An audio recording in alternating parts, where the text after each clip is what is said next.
So then where I was seated, there was a board and there was causes of cancer. Lack of exercise, bad diet, hereditary.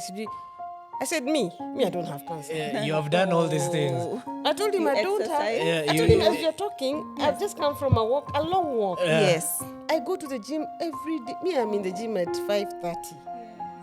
So these things you're telling me, I eat well. I carry my own food. I was a health freak of smoothies, name it, all those things. So I'm like, I'm not. What do you mean? Nobody in my family has had cancer. I'll take you back how I discovered I had Gigantomastia. So I used to have recurrent shoulder dislocations.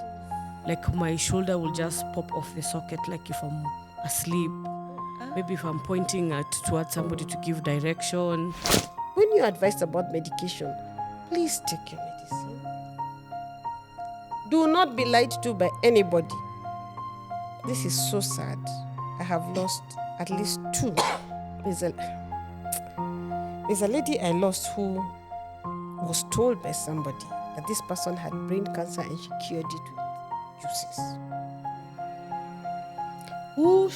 She had no proof whether this person had brain cancer.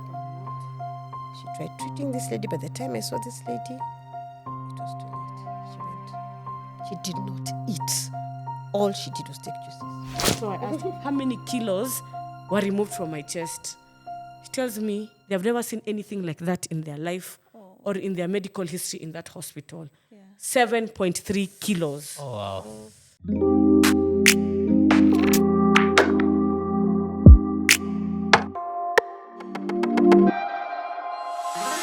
Truth be told, Charlene, people are dying. Currently, with the move to SHA, NHIF is not working. People are showing up in hospitals. Cancer treatment, cancer clients, chemotherapy is happening, and you have to pay cash. Where NHIF was paying 80-90% of the bill, you now have to pay cash for it. A chemotherapy session that would normally cost upwards of 200,000, you now have to pay cash. And it's a sad situation that we are in now. And this October, here at the Truth Be Told podcast, we have gone pink. As you can tell, it's Pinktober. And we are alive to the statistics that over 7,000 Kenyan women are diagnosed with breast cancer each year. And we lose 50% of that number to this deadly disease. And this October, we have 2 amazing guests. For this particular episode, we'll be discussing all things breasts, okay? And we really have 2 amazing co-hosts for this special episode, and I can't wait for you to meet them. We have the amazing Anita Gogo and Ruth Makena, and let's go right into it. Let's start with you, Anita. Please meet our viewers, meet our audience. Please introduce yourself, then we go to Makena. Okay. Good afternoon. As you've been told, I'm Anita Gogo, and I am a breast cancer survivor. I was diagnosed in 2016, and went through the whole shebang. I had a mastectomy done. I had chemotherapy, 6 sessions, and I had what they call the other chemo, because I was HER2 positive, so I had 18 sessions of that, and I had 25 sessions of radiotherapy. So I was only 42. I say only because I didn't consider that old at that time. I was only 42 at the time, and very, very green to cancer. I would hear it, TV, radio, uko. People are sick, but not associating to myself, because even in my family, my grandfather had been told he had prostate cancer, but very minimal enlarged prostate. It wasn't really the thing that killed him. So we hadn't really personalized cancer in my family, or my friends, actually. By that time, there was no friends who had died or family who had died or had been diagnosed. So when I started this journey, I actually had no clue where to head. And so I guess we'll be speaking about that as we go. Yeah. Yes. But then I'll tell you more of how all this unfolded. Nice. Welcome. Welcome to the episode. My name is Ruth Makena Muga, founder CEO Gigantomastia Foundation. And I guess people wonder what Gigantomastia is. Please. Yes. Please. So I am a survivor of Gigantomastia, as the word has a representation of gigantic words. So Gigantomastia is gigantic abnormal breasts that are a health hazard to a woman. So I was diagnosed with Gigantomastia 13 years old. I'm not shy of saying my age. I was 25 at that time. I recently turned 38. And as we progress into the episode, I'll tell you my life journey and what prompted me to come out and be very vocal about Gigantomastia. Yeah. And I'm very passionate about what I do, despite being an advocate of the High Court. I advocate for Gigantomastia. It is indeed a condition that needs to be given attention, Mali. Yes. And despite, you see, the way she's spoken about not even fathoming having cancer in their families, is the same way I was the only person with Gigantomastia in my home. Yeah. My mother didn't have it, my sister didn't have it. So Gigantomastia is a rare breast condition that attacks women and, to your surprise, men. Oh. Yes. Okay. Yeah. Yeah, I thought I was going to sit out of this one today, but clearly. So Okay. it is, so Gigantomastia and Gynecomastia is a whole holistic approach. Yes. Okay. Yeah. And I really love the point that you've brought in, because in this discussion of breast, sometimes the men think, Yes. they're out of this whole yeah. conversation. Exactly. But even statistics show that even, say, for breast cancer, our men are also being diagnosed with breast cancer. Exactly. So I do hope that, even for those of us who are watching this episode, please remember to also share the link with your brothers, with your spouses. Let's ensure this is a conversation that everyone gets to listen to and hear.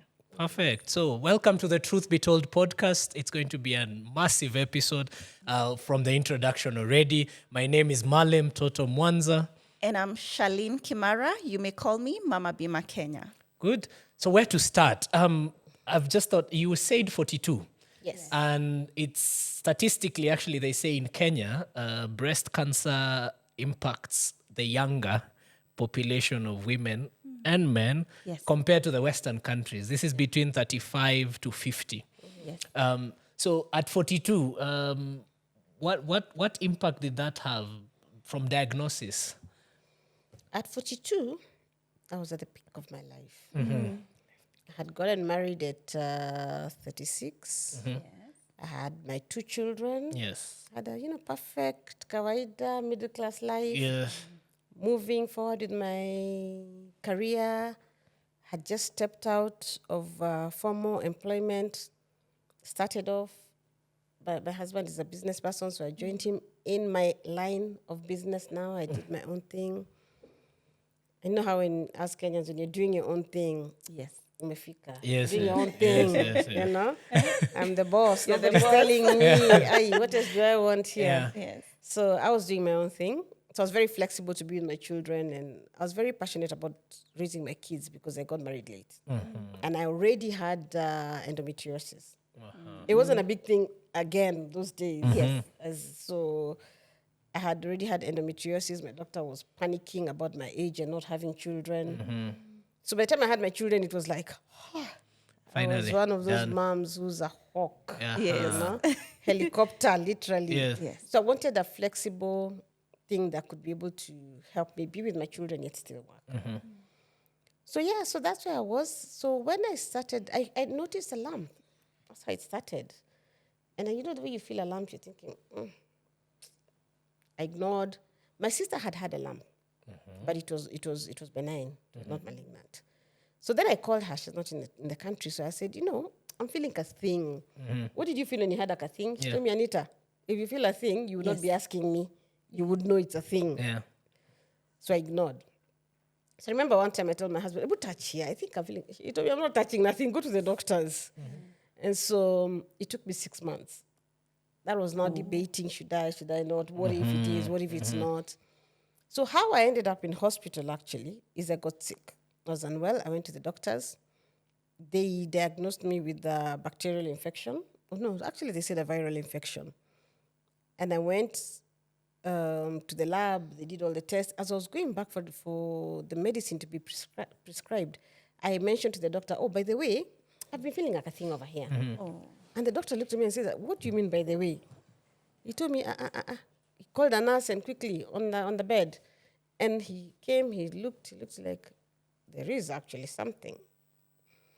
So sent me for a mammogram. The mammogram was not working at that time. Went to the mammogram. Same day now, I'm coming from one location to the other, driving myself, and you have all these things going on in your mind. So now what is this? Why did I even mention? Maybe I should not have mentioned. Should have kept Should I just quiet, kept my big mouth shut, you know? yeah. So I did go. I even called my husband. I'm like, maybe I go tomorrow. He's like, no. I'm like, but the kids, is like, just go. Yeah. We will figure out how to pick the kids. So I went to the hospital. I had my mammogram done. And when I was at the inside, the lady asked me, "So what's going on?" I told her, "There's a lump have been sent to you." She asked me, "Is there discharge?" I'm like, "No." Like, "How do you know?" I said, "There's no discharge. Can you see discharge?" She's like, "Press." And I pressed. Oh. And a brownish, milky thing just, and I was like, whoa. Now that was the beginning of my fear. That's when now I was like, this is not good. So I asked her, what is this? Yeah. What's going on? She said, no, don't panic. She just told me, just change on the form. Because there was the form I had already ticked to no discharge. Yes. She told me, write and describe the discharge. So they did the mammogram, and then she gave me the results and told me, go back to your doctor.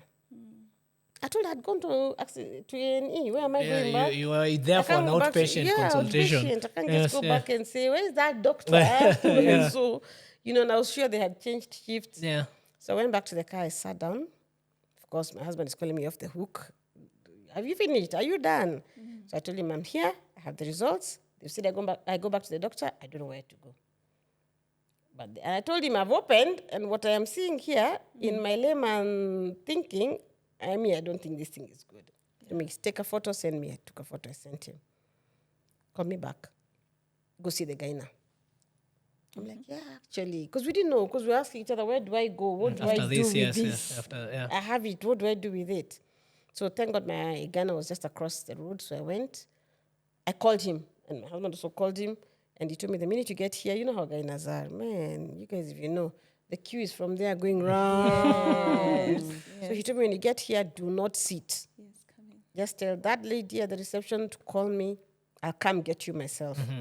So I went. So you see also the urgency of his voice and all that is making me feel like, aye. So I went. I didn't even wait. I think he just didn't see anybody from his last patient. He waited for me because I was not far.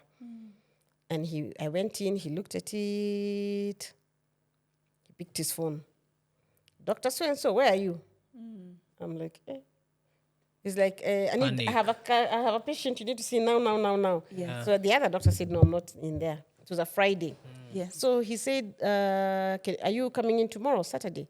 The other doctor said, no. He said, you have to come in. You have to see this patient. So already me, I've panicked. Yeah. I'm wondering, hey, this is serious. I'm dying. And so once it's sorted with the doctor said, I was not coming, but I'll come at 10 just to see her. Yeah. So then he didn't let me go. He told me, okay, he wrote for me some other tests. Go down here, do scan. He did a pap smear on me right there. Do a uterus scan. He said, not the one for outside. I want you to do the one for inserting. As in now, it's full-blown fast speed. Yeah. I just started nicely going to the hospital. I took myself. Yes. Me, I was just feeling funny. I took myself. So now, after that, one thing started unfolding. I went to see the doctor the next day. He said, yeah, this one is looking a bit fishy. For sure, it is cancer. Yes. For sure, it is malignant. What we don't know is the staging. Yes. But I will not even... Actually, he told me what we were fearing has come to pass. it is cancer. I'm like, and he's a strange man, I've just met him. So then where I was seated, there was a board, and there was causes of cancer. Lack of exercise, bad diet, hereditary. I said, me, I don't have cancer. You have done all these things. I told him You I don't exercise? have. I told him as you're talking, I've just come from a long walk. Yes. I go to the gym every day. Me, I'm in the gym at 5:30. Yes. So these things you're telling me, I eat well. I carry my own food. I was a health freak of smoothies, name it, all those things. So I'm like, I'm not. What do you mean? Nobody in my family has had cancer. So he told me, anyway, let's do the biopsy. Then we'll check it out. So of course, the biopsy, they Sorry, if I may ask, were all these tests covered? Did you have a medical cover at this point? I had a medical cover. Okay. So thank God what the gyna did. Yes.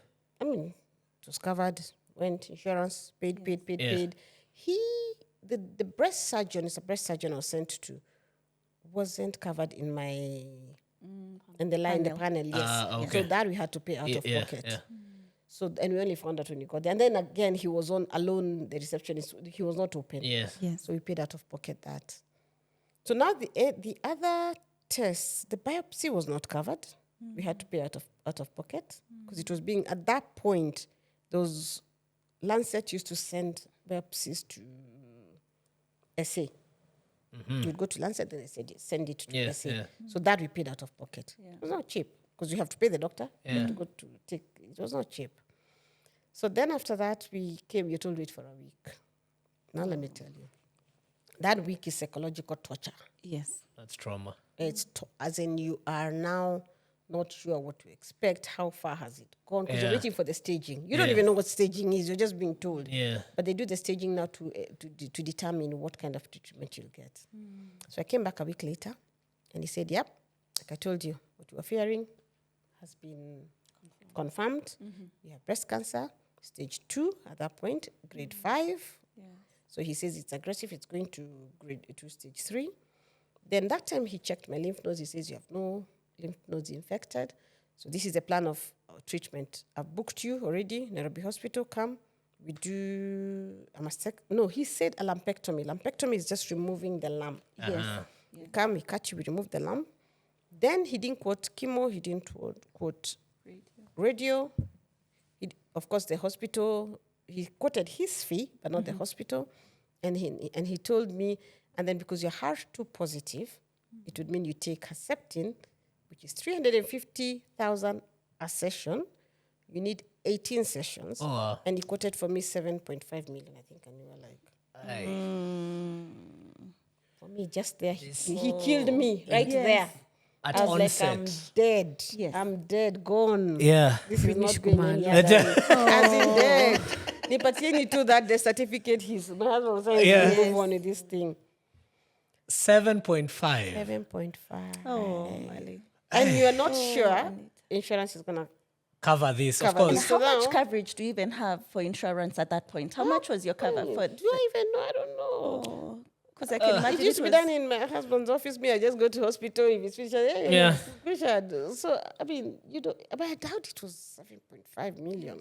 Because most people, on average, Mali, people are buying covers of 1 million inpatient. A million inpatient 2 is million. actually the top is 10 million probably 10 million 20 million. Yes. At that point, you're comfortable with the hospital because Yeah. you know the hospital will cover. But please remember, the doctor is not in our panel. your So panel, that we okay. have to pay out of Okay. pocket, the 300K. So for the purposes of answer, and I know this question will come, what does insurance cover in this process? So, and as we've heard, screening is covered. Yes. Not all, depending on where you're going. Okay. So And depending the on screening of the biopsy at that point was not covered.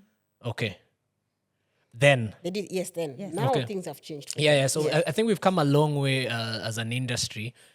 So we have a screening conversation covered. We have the markers. Some insurance companies cover the cancer markers to just get to know what stage of or even the predisposition Yes. to the family cancer. members. Yeah, that one is covered.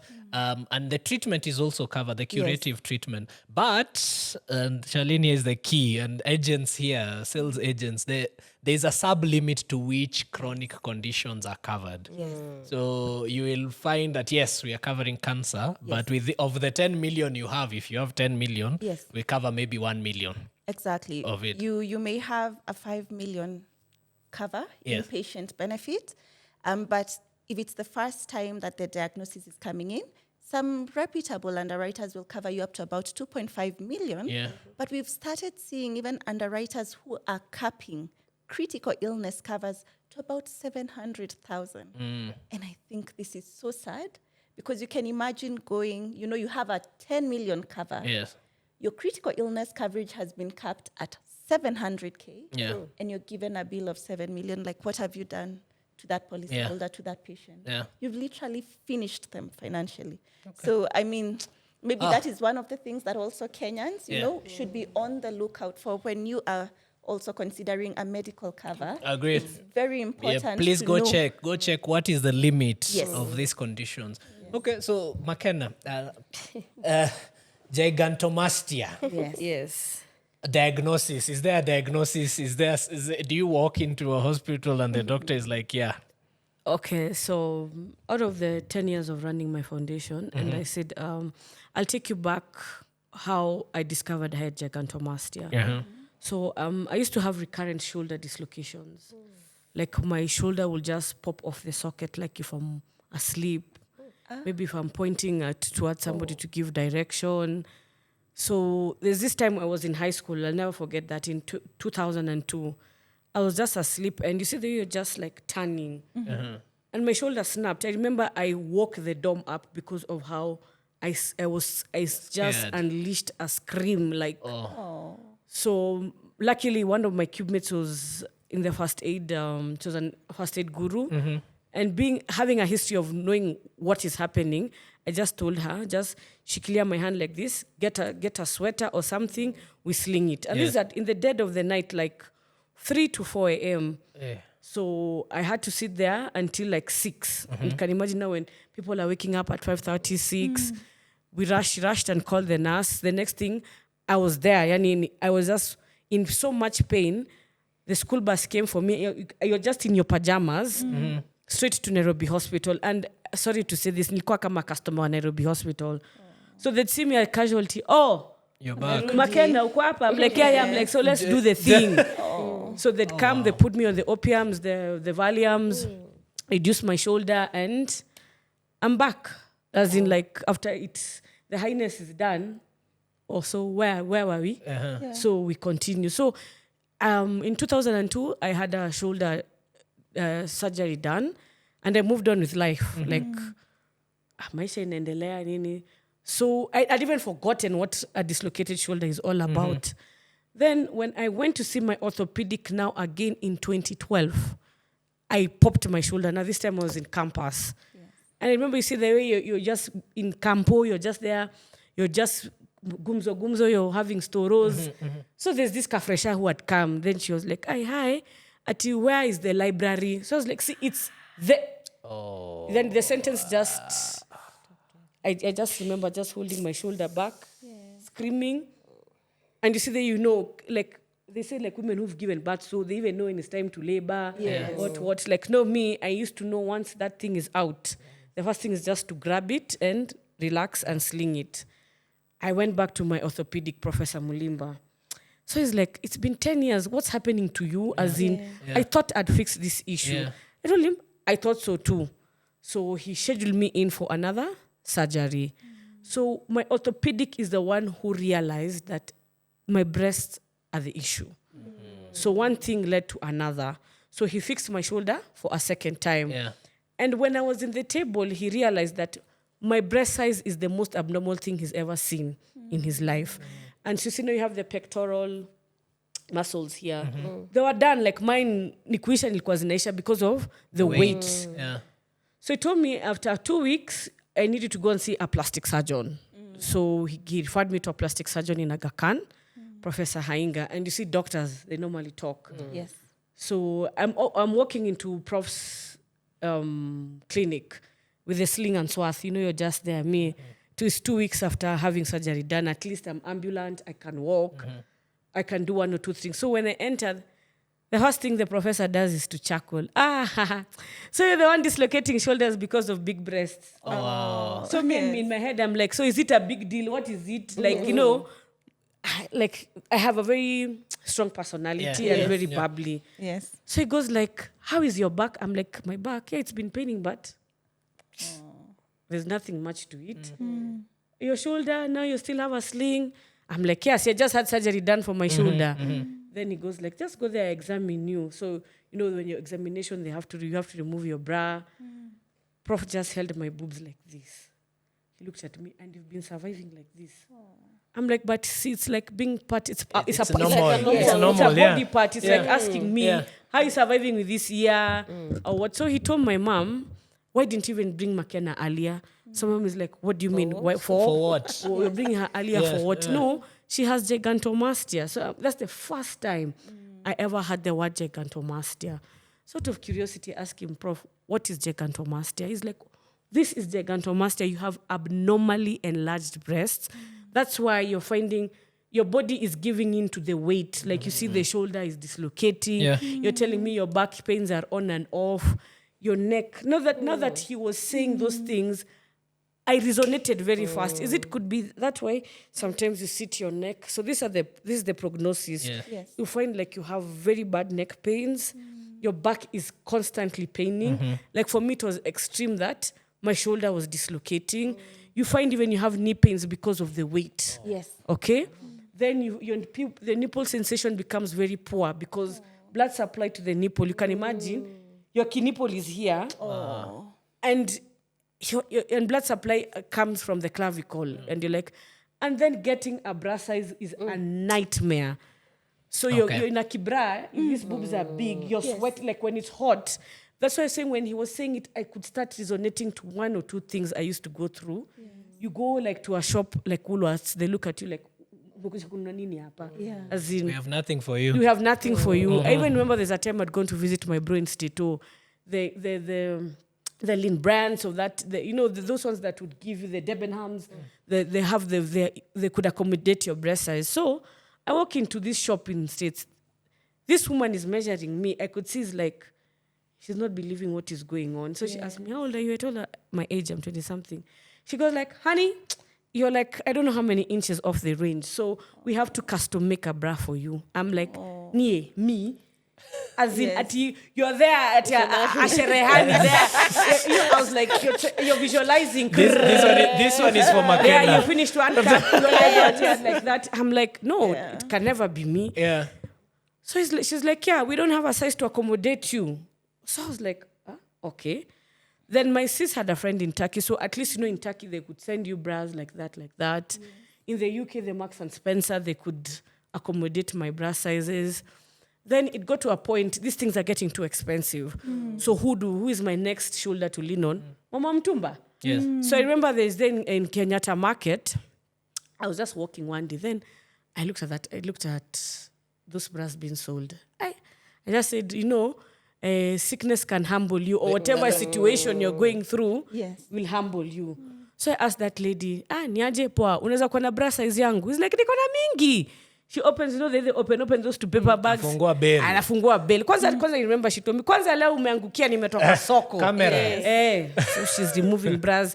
I know this is in the open. So I asked her, ntajaribu wapi? Usijali mpaka she had improvised another place. Atingia hapo upime. So the first one, imagine it fitted me. I was like, hi, okay. Yeah. She gave me another one. So when she was selling for me, I could hear her selling to somebody else. Her bra was like 2 sock, 3 sock. So me, I'm like, I'm in a comfort zone. So now I've chosen like 5 bras. Yes. So she tells me, so I ask her, I asked her when she told me her name. Ati zako, mimi sisi kukuzia zako so mbili. Wacha kwanza nimekufungulia kamera na kupata hii size ni pesa mob. Yeah. So hasta itakuwa ngapi? So she tells me, so 7. So I'm thinking, each. Each. I've heard you saying 300. Yes. So me, it's 700. Yeah. That's why I'm telling you, situations can really humble you. So I remember that time, I think I had like And you say, it's no, I've just gotten into Kenya School of Law. You've saved money. So I'm like, if I leave these things, where will I get them? Where else? Yeah. So I had two savings. Then my M-Pesa, I sent her. I went home. I disinfected them. I washed them. And then I started wearing them. So it got to a point, no, it's becoming too much. So I went back to the plastic surgeon. So he was like, we need to go into surgery and you need to have a breast reduction done, which is a reduction mammoplasty. And so my mom was like, how soon can she go in? Because by assumption of, she's insured. So doc was like, we will try and do the pre-auth so that we can have the surgery done as soon as possible. So you had a medical cover, right? Yes, I had a medical cover at the time. And had it covered the what? The consultations, the initial one with the doctor? Especially with the plastic surgeon. Yes, did it cover that consultation? I can't really remember. No, I remember my mom paying cash for that particular consult. Yeah, she paid money for that. So then she was like, because you're insured, when can she go to hospital? Because if they're paying for the shoulder and this is what is giving the issue, then this should be our cover. Yeah. So doc didn't have an issue, so he did the pre-auth. Of course, now we're told to wait like for a week or, the duration 72 hours or something like that. 1 week goes by. These guys are not coming back to us. The second week goes by. These guys are not coming back to my ma. So my mom was like, no, she called the insurance and she's like, as in, didn't you get the pre-auth from the surgeon? Why are you guys taking so long to give us a feedback? Yeah. So she's like, oh, this thing was declined because it is cosmetic surgery. Oh, wow. Okay? Because anywhere a plastic surgeon is involved, they throw out reconstruction out of the window and stuff, and they stop looking at these pertinent issues of a condition. Yeah. So my mom was like, okay, fine, you should have communicated early so that tuanze kujipanga. So that was in 2012. That's when I had my surgery done. No, actually 2011, because if we're saying 13 years, 2011, February. Yeah. So my mom gathered some funds. I went into a very small hospital, which is not so small these days. I went to Nairobi South Hospital. Okay. That time, Nairobi South was even, it's just starting. It was just like a house. Yeah. And I remember where I slept was maternity ward. Okay. So in as long as there was, so Prof would just to my mom, that theater is up to my standards and what have you, we can just go have the surgery done. So I went, I'm still in a sling queue because the shoulder is still healing. Yes. So I have my surgery done. I'm like, anyway, anesthesia, nini, I wake up. So when I woke up, the first thing I asked the nurse, 2 things actually. I told her I need to go to the loo, and number 2, I need socks because of the way I was feeling cold.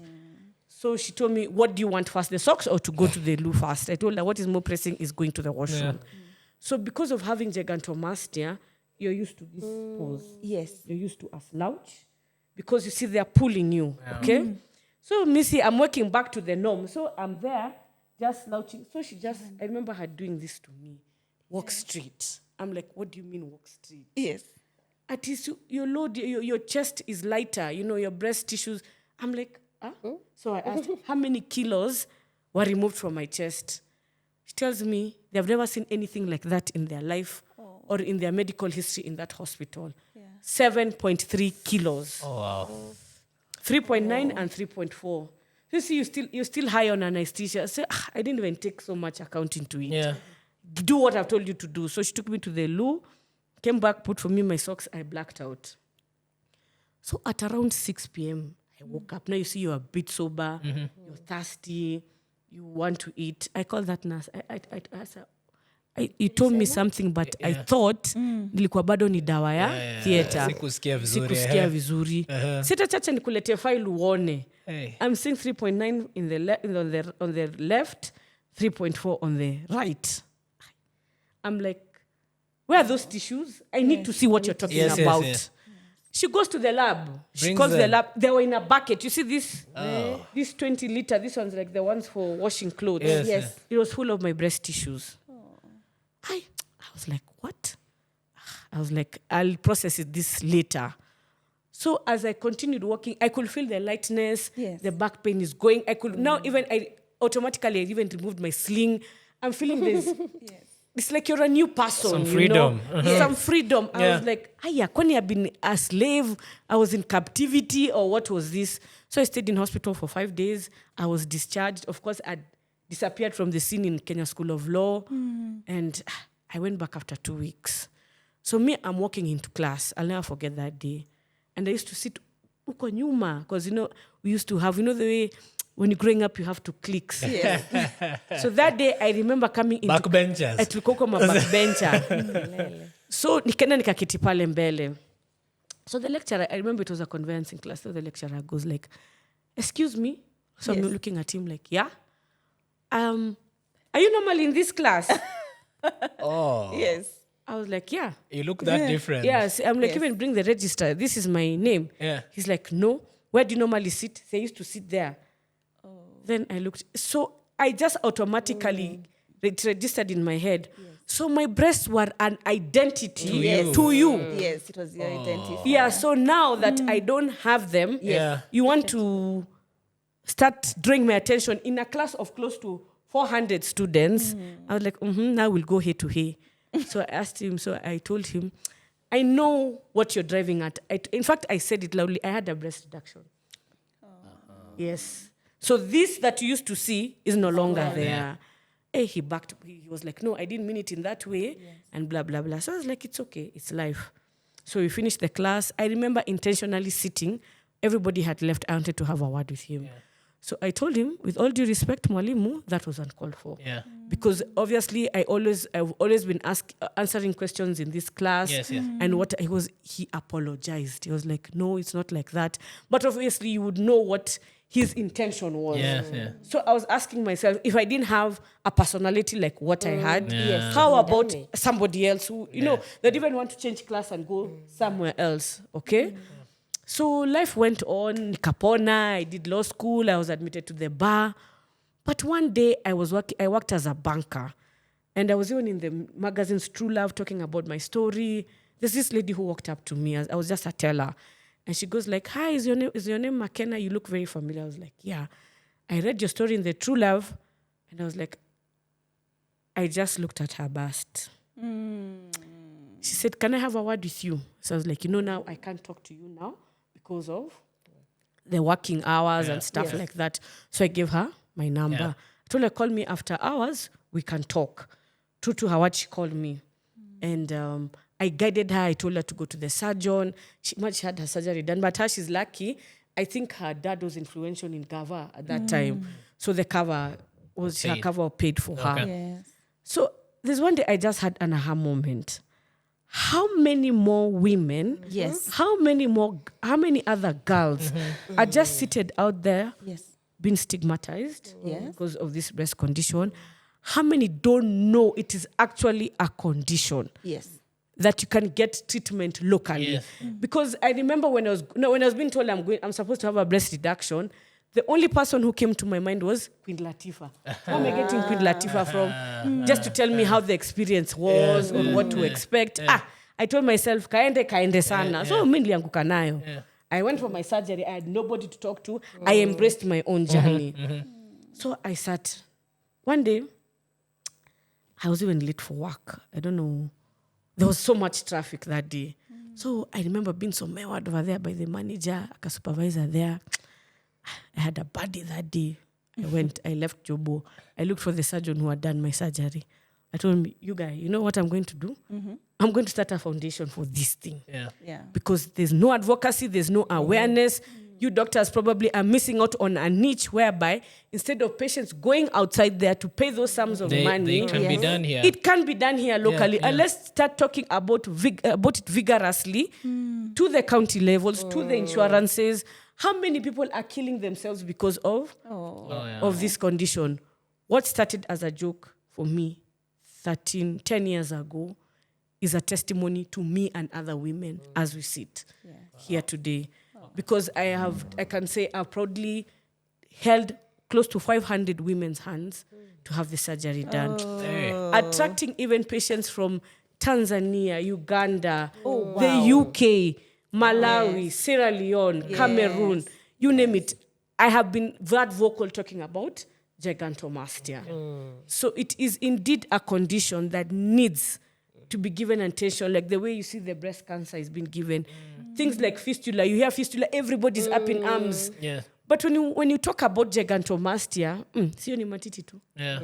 And we are really happy to see you today, Makena. One, I'm very happy to see you can raise your hands, you can point, you can, you're back to using, Yes, I'm back. you have that freedom now. Yeah. I'm back to being a human being. But you see, the downside is like, Yes. the other day I dislocated my left shoulder. So I had a conversation with my orthopedic surgeon, and he told me, the body never forgets. Yeah. Trauma, mwili haisahawingi.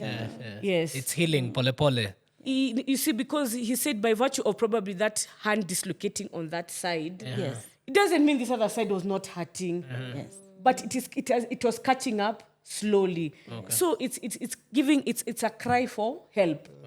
Yes, because maybe this one was more burdened than this other one. But he said the body never forgets. So it's you now to give this other shoulder attention, which I was like, it's okay. I have done so much through this shoulder dislocation and through my breast reduction. Yes. So much has arisen from that one scenario. Yes. Okay. Yeah. I'm thinking there's a common, and thank you, Makena, for sharing. Yes. There's a common thing I'm seeing on both sides on the diagnosis of breast cancer and gigantomastia. And this is I don't know if stigma is the right word. So I don't know, Anita, how was that for you? As from a diagnosis angle, what was the biggest impact? Was it you? Was it your family? Was it you? And this is something I have seen even in the recent past.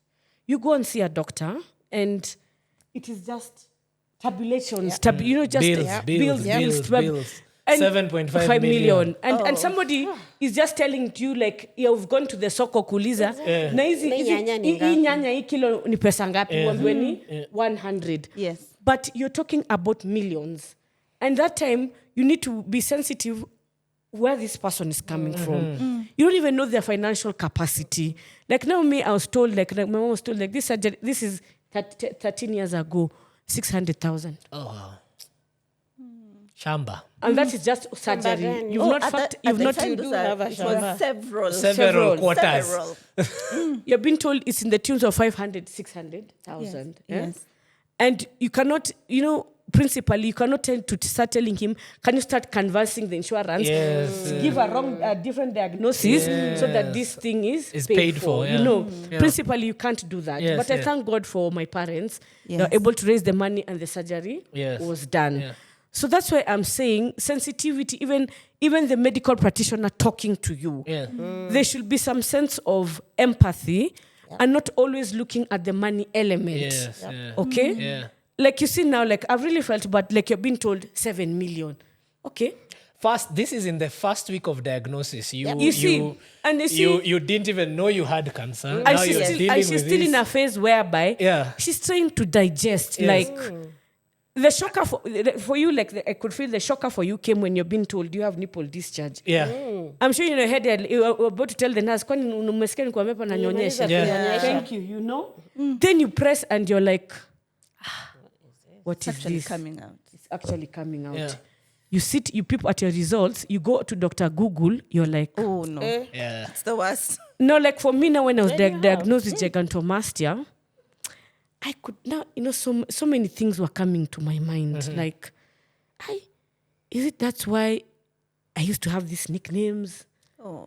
Like, because I remember the biggest one was Fresian. Oh, no way. And I'm like, Fresian? Okay. So I'd laugh about it. Okay. Yes. Get a very serious defense mechanism. You would say anything about my boobs. Yes. Niko hapa na wewe. Yeah. Kuchongoana. Tupelekeshane. Yes. Then there's a time, I don't know what another guy did. He just hit me to ask he told me, are you sure these are not silicones? Yeah. So I was like, I remember I slapped him back. That time I remember I slapped him back. So I was like, so you see, when you're not aware of something and you sit back and start visualizing it and putting it into retrospect, you're like, wow, kumbe, people suffer without knowing. Yeah, that's why even the Bible says, my people die because of lack of knowledge. Yes. Yeah. And the stigmatization that also comes with it, that number one, umeanza kujua wanaume mapema. Number two, sijui you've gone to the river, sijui you've gotten what insects to start biting your boobs for them to grow, you know? Really? You see, the sexual, you start being sexually harassed. Yeah. Yes. Like I remember there's a girl I saved in Kilifi. She was going to be married off because they say, because you have big boobs, you've become You're mature enough. mature now to be somebody's wife. So there's so much spiraling around just one single condition. Okay. Yes. Charlene, it's a lot. Yes. It's a lot. It is. So I would want to ask, and I'm seeing a common denominator here on the stigma at diagnosis for both gigantomastia and as well as breast cancer. So Anita, I don't know for you, what was the biggest impact at the point of diagnosis? What is it that you're feeling? Who are you thinking about at this time? And also, just to add to that, Anita, could you also just take us through that process after the diagnosis? What was that like, even the treatment, the course of treatment? Yeah. Okay. With the stigma, first of all, you stigmatize yourself. Because you stand there and you're thinking, what did I do wrong? Yes. What did I eat? Maybe nizo masusi nilikuwa nakula kula. Maybe it's that kamutura I ate sijui where. Yeah. You know, you're already bashing yourself on why do I have cancer? Why me? Yeah, the why me question. And you start now casticizing yourself and thinking, maybe if I did this, you think, is it the endometriosis? Maybe I should have gotten married earlier and gotten children earlier. You know, you're trying to look for a cause. Yeah. And that time is from yourself. Then, unapatana with your favorite buddies. I've got a solution for you. We will juice. I have the juices. I'll just do aloe vera. I'll just do what? Concussions. Another one. I know what will cure you. Bicarbonate.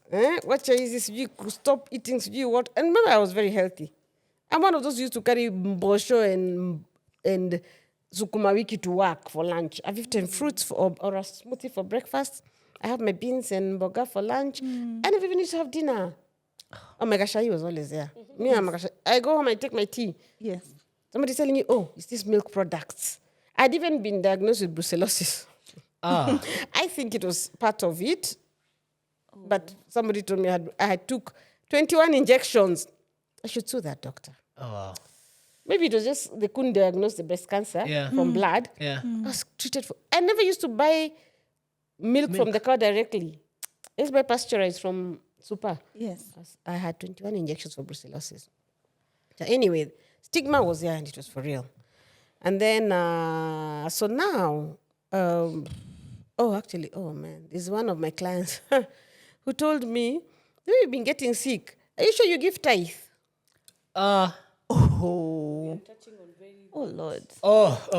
Religion is here. Have you been serving God? That is one. It's a curse. You're being That punished. is It's one a that curse. actually has stuck with me. I've never seen that guy again, but if I saw him, it's a deal. Oh, wow. So anyway, so after I was diagnosed, and finally the doctor gave me the story of what you are fearing has come to pass. We walked out of, and please note, this doctor, because he was not supposed to be there. While you were talking about the diagnosis, I didn't cry. Actually, I was in a stunt. Yeah, I was like, I was the third party. My husband was talking, I look at him, the doctor talks, I look at him. I was like this. I did not ask a question. I was just like, I've been going back and forth, and they asked me, do you have any question? No. I said, no. Actually, the only thing I asked him is about the list. No, that I asked prior when we were talking about doing the biopsy. So his daughter walks in and says, Mom is waiting for you. I'm thinking, I'm dying. And you're coming in to ask Mom is waiting for you. Yes. So a lot of things were just triggering me at that point. So he walked out of the doctor's office and my husband just told me, we are going to India. When I look at him, I'm saying, we've just been shocked to death by 7.5 Yeah, million. where We're are going we to India, we're getting going to money India, for how? India? Yeah. Who is India? How? Where? When? Yeah. To ask him how. He says, I don't care. Even if I have to sell everything. Actually, I told the doctor that. Even if I have to sell everything we have, we're going to get a solution for this. So he told me, I don't care. We'll figure out. So for a month, it's not like now. Now it's very accessible. Yes. There are agents, even the Yes. insurance can send you. I mean, there's a way now. We can There even are recommend hospitals, now. There's Yeah. Google. Yeah, we even have there's- partnerships yes, between. Yeah. There's even Indian affiliated hospitals Yes. here. Yes. Then you're green. You do not know how, where, when. Yes. So for a whole month, we sat there not knowing what to do. Have you started the treatments Nope. at this point? Nope. Okay. Nope. We're trying to go to India. Okay. We don't know how. We've talked to insurance at that time. They've said no. First of all, they're not covering me for cancer. Secondly, we can't refer you. So then, eventually, my friend, thank God, this was just God who worked it out. An Indian doctor came to Kenya, had a talk, a seminar or something at Pride Inn. My friend called me, I couldn't go. It was just like, come now. And I was waiting for my kids in school. I couldn't make it for that. Then, thank God, he had a clinic in her building the next day. Oh, wow. So I rushed there. I saw the doctor. He wrote for me everything. Told me, go get you have to get recommendation from your doctor. But he gave me everything. Connected me to the Apollo Hospital in India. Asked me, which one do you want? He told me he's in Ahmedabad. I said, I'll come where you are. So when I went to the doctor, there's something I forgot to mention. Yes. Kindly note, 7.5 sijui what is being quoted by a breast surgeon, not an oncologist. Not an oncologist. At that time, I do not even know there's supposed to be an oncologist. Yeah. Oh, please tell us the difference. Tell us the difference. breast Where surgeon- does the breast Yes. surgeon and the oncology, where do they come in? Breast surgeon could be, if you have a lumpectomy that's not infected, he'll just remove the lump and Okay. moving on swiftly. Some breast surgeons do, reconstructive, but it is better to be done by a plastic surgeon because most plastic surgeons for breast are breast surgeons. Okay. Started off, they just now They went specialized now. specialize in Yeah. plastic surgery. So at that point, we had no clue. So who am I going back to? The Breast surgeon. yeah. Yeah. Do you know when I told him I needed a referral, a report? Yes. So we go to India. He said, I can't do that. Oh no. I asked him why. He said, because then it would be saying that I am incompetent. Yeah, you can't do it. I said, no, it is my choice to do this. It's not like it's in any reference to your Expertise. expertise. Yeah. So he refused. Oh really? He refused. Yeah, the doctors are like that. He just gave me what he had done, the biopsy reports, everything, my file from the hospital, but he didn't give me a recommendation. In India, they will not give you a visa. Without a referral. Yes, without a referral from the Yeah. doctor. So then, again, stuck. Of course, my husband was always my go-to. Ambekata! What do we do? He said, go to Joe. Joe is my gyna. I'm like, yeah. I went to Joe. Joe laughed. He said, he refused to give you. He just wrote me that he's laughing at his friend who refused to give me. He just gave me my referral. He told me, here, you go and be treated. So then that happened. So we eventually went to India. Green. Don't know where we are going. We don't know what you're doing. We don't know how much it's going to cost. I reached there. Of course, they do the first check on you and all. So the lady came. There was a surgeon. She checked me. She said, yeah, she can feel it. Then she says, do you have lymph nodes infected? I said, no. They said, no. She said, anyway, let me check. So she checked. She said, they said no. I said, no. She said, no. So do you know they started the test all over again? Again. By the time I was ending up in surgery, it was a mastectomy, not a lumpectomy, because I had 3 growths at different spots, which could have been caused by the delay, the 1-month delay from biopsy. Biopsy chokoras. Okay. Yeah. So it could have been a delay. Yeah. So if that guy in Nairobi removed just the 1 lump, It would have been just that one. I had multiple infections of the lymph nodes. They removed 19 lymph nodes. Aye. Right now I have, you see this, people think it's aesthetic. I have a bracelet. I cannot be done any BP, IV. No blood can be drawn from this hand. Well, people don't really, now it's, if you... It's a bit swollen, yeah. Yes, because when the lymph nodes circulate your blood, your fluids. So this, because I was removed so many, that can't happen. But the lymph nodes also, because it's fluid, it circulates the cells faster. That's why the lymphomas, the leukemias, they can be quite aggressive. Yeah. if I had been left with those, as in I would have been gone in.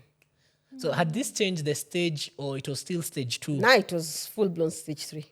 Oh, wow. Now it In was 1 stage month. 3, in 1 month. So that's why we keep, in my advocations, I do a lot of volunteer work. Yeah. I always say, early screening, Yes. see the doctor, start treatment. Yes. Immediately. Weka fear candle, we deal with the fear As we move. But the thing I noticed here a lot, I mean, clearly, is nobody is a shock absorber for you. True. It is dumped on you like pap. No counseling, no nothing, it is just dumped on you. I was You have the telling Mali, condition. Yes. This is the how much. Yes. This exactly. and you expected to deal. Yeah. Remember, Because at that insurance have point- refused to pay. That time, I'm even thinking, if insurance has refused, who is in the HIF? Yeah. You're not even, and you're going out of the country. And the HIF will not even. So are you but- saying the entire process of going to India, you catered for that out of Oh, pocket? yes. You paid for the flights, you paid for the hospital. India, you're not just going to Zuba, Uko, you have to get accommodation. But when I got there, for me, I had to stay in the hospital. With my husband, as in he was here and hapa na pale. There, it's good they give you, the person who's your caregiver is given accommodation as well. So we were together for 3 weeks in 1 room. yes, through the whole surgery process, because he stayed until my surgery had been done. And then, so we did that. Then he came back, because I thought, I'd even told the children, please note, I have a 5-year-old and a 3-year-old. I've told them I'll be back in 2 months. I'm just going, I do surgery, I get the chemo medicine, we come back. Yeah. I come back with it. The doctors just told me, you're going nowhere. This one, you're going nowhere. You have to stay here, at least do the first 6 sessions of chemo and radio. Then you carry the Herceptin, the one I was telling you, the 18 sessions, Yeah. the 7.5. Oh, so we still have the 7.5 to do. Waiting for you. So Okay. you go with it to Nairobi. So the thing with India, though, and I had been told this, is you'll be treated very well, but the risk is infections. Yes. But my doctor, the Indian doctor, told me, please note, and he was very honest. He told me India is prone to infections. It's not the cleanest. I mean, Okay. yeah, not, see ubaguzi or anything. It's just not the cleanest place. Yeah. So infections, the population, the infection. So I got infections. Man, I was in hospital because of infections. If I got treated here, what was done there, I don't know what it would have costed me here. Would have been doing harambis over harambis over harambis. To date. To date, we'd be paying for it. So I ended up there. I was there for 8 months. 8 months. The difference, what I saw, is when they come to your bed, not one doctor comes. They come as like a consortium. Yes. You have the radiologist, the surgeon, Anesthetist, anesthetist, everyone. as in wanakus around. Even when they're coming for morning rounds, Yes. they don't come one. Yes. The person who's counseling you, the nutritionist, they're all there. And even if they nice, don't come nice. together, they all see you. Yeah. So it isn't you there's no questions. I was sent to the counselor then, but I didn't go. Because of course, I'm thinking, counseling me si mwenda. Don't send me to a counselor. I didn't realize what they were talking about. I only realized later when I came back to Nairobi after 8 months and reach home. First of all, your children have grown. One has graduated from kindergarten. You are not there. One has, you realize all that. Then they have to go back to school. The driver used to take them to school. My husband goes to work. My friends are working. Then nobody, of course, at that point, because of chemo, I was still taking the chemo here. You can't have crowds. I'm a very social being. I'm an extrovert to the core. So I was used to. So there's no one. You are left alone. I discovered Afro cinema. It was my comfort. It was my comfort. It was my comfort. That's the only thing I could watch. The whole day, you're not sleeping because of the hormones and the steroids. You're not sleeping. I added weight. I was always like a 1 GB. I became and I'm short, please. Yes. I became a round ball. Could roll me. Yeah. So that my self-esteem is killing me. And it was one of those, then depression hit. That is where my depression hit. In India, I tell people this, I did not cry because of pain. Yeah. I never cried that I'm in pain or sijui chemo. I was very me. I was those ones who used to go visiting people in their wards. You know, people used to come and visit me. I cried the first time when my sister-in-law and my friend's daughter used to take care of my children. I'm forever grateful for them. They stayed 8 months with my babies. They used to send me videos, what they would do. And my friends were just amazing. They used to each take my children over the weekends. They would do what? Because me and my children they were my handbags. Yeah. I had 2 car seats. People used to think I have twins. Everywhere I went with them. So they sent me a video of my son playing drums in a concert. I cried. I cried. Even hair loss didn't kill me. I remember I went to India the reason I have sister locks, they always used to do those these small braids. Here, I had them on my head. So I'm going to India, I had done fresh ones. How disease does not hit you? I knew there was chemo, I knew there was hair loss. I still did those braids. You're still going to the before salon. I went.